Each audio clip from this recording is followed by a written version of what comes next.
discussion with National Award winner Manoj Bajpayee and director Neeraj Pandey was held at the IIT Powai, Mumbai, where amidst loud cheering, an elated Manoj Bajpayee and Neeraj Pandey answered questions which were asked by moderator Kubra Seth about their journey, films, their bonding, and what all inspired them to be working together for Ayari and the story behind the same. This is what I like doing, I guess.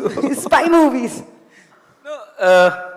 All sorts of movies. On a serious note, I prefer to chase ideas, ideas which are worth sharing in the medium that I am comfortable with.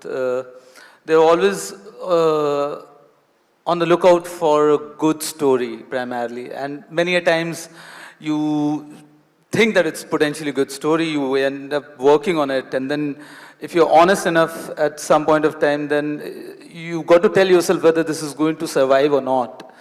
And then have the courage to walk away from it in case it doesn't work. Not just find an excuse that because I've worked on it for so long, so go ahead, make it. Sometimes walking away takes more courage, and then this is the process that one tries to follow. So the stories that we end up making are the ideas which have gone through that filter. Yeah. And we are very proud to work on and bring it to in front of you guys. हम लोग London में shooting कर रहे थे, तो वहाँ पे NRIs बहुत सारे होते हैं। सड़कों पे हम चल रहे हैं, सडनली कोई आके कहता है, आप फिल्मों में काम करते हैं ना? जी, मैं कहता हूँ नहीं। अरे नहीं, आप झूठ बोल रहे हैं। मैंने आपको कैसे पता कि मैं झूठ बोल रहा हूँ? नहीं, आपका चेहरा किसी एक्टर जैसा लगता है। मैंने कहा नहीं साहब, अब जब उस दिन जो मूड होता है मैं बोल देता हूँ कि मैं इंजीनियर हूँ या फिर अकाउंटेंट हूँ। एक बार मेरा बहुत मूड हुआ तो मैंने कहा कि यार मैं लोगों को ना बेवकूफ़ बनाता हूँ। तो उन्होंने जो है लोग सीरियसली लेते हैं कि शायद मेरा चेहरा लोगों को जैसा मिलता है। So I become anything and anybody if you ask me these questions.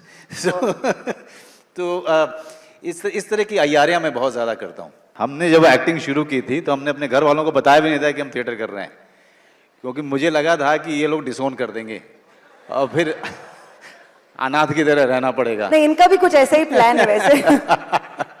अलग प्लान नहीं है। हम मेरे समय में हमें कहा था कि यार अच्छे यार पढ़ाई लिखाई कर लो, IAS IPS बन जाओगे तो यार कुछ पैसा आ जाएगा घर में।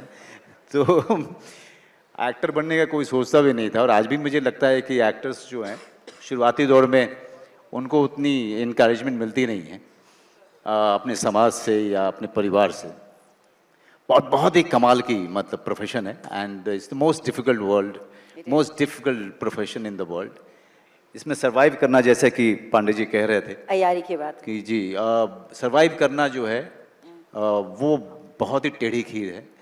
और पता नहीं इतने से कितने लोग वो हिंदी जानते हैं, लेकिन इसमें भैंस की चमड़ी होना बहुत ज़रूरी है। जब मैं 17 साल की उम्र में मैंने अपना घर छोड़ा था, उस समय मुझे और जितनी सब चीज़ें मैंने सोची थी मैंने उसी तरह से प्लान करके अपने ज़िंदगी में की है। सिर्फ जब बॉम्बे आया तो सारी चीज़ें अपने आप ही धीरे धीरे जो अच्छी हुई वो भी अपने आप हुई, जो ख़राब हुई वो भी अपने आप हुई। लेकिन 17 साल की उम्र तक मुझे लगता रहा कि I am planning my destiny, because when I was 10 or 11 years old I decided that I will become an actor. आपका नाम भी मनोज कुमार? वो तो मेरे फादर ने रख दिया था। वो मैंने मुझे और आजकल बिहार में ये हालत है कि ऊपर थूक दो तो मनोज पे ही गिरेगा। बारिश के इतने मनोज हैं वहाँ पे। मनोज चाट वाला, मनोज साइकिल वाला, मनोज पंक्चर वाला, मनोज ग्रोसरी स्टोर। मगर मनोज बाजपेयी एक ही है। Thank you.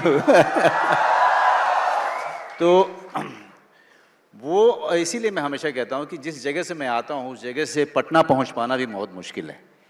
तो मेरा पटना मैंने कभी देखा नहीं था। सिर्फ मैंने देखी पटना शहर तभी मैंने देखा था जब मैं ट्रेन लेने आया था बस से दिल्ली के लिए। तो एक गांव का लड़का और यहाँ आपके सामने बैठा है, इतने सब लोग सुन रहे हैं, तो ये ऊपर वाले का चमत्कार है, इसके अलावा कुछ है नहीं। Ayari will be a must-watch as it will hit theatres on the 26th of January 2018 along with Akshay Kumar's Bad Man.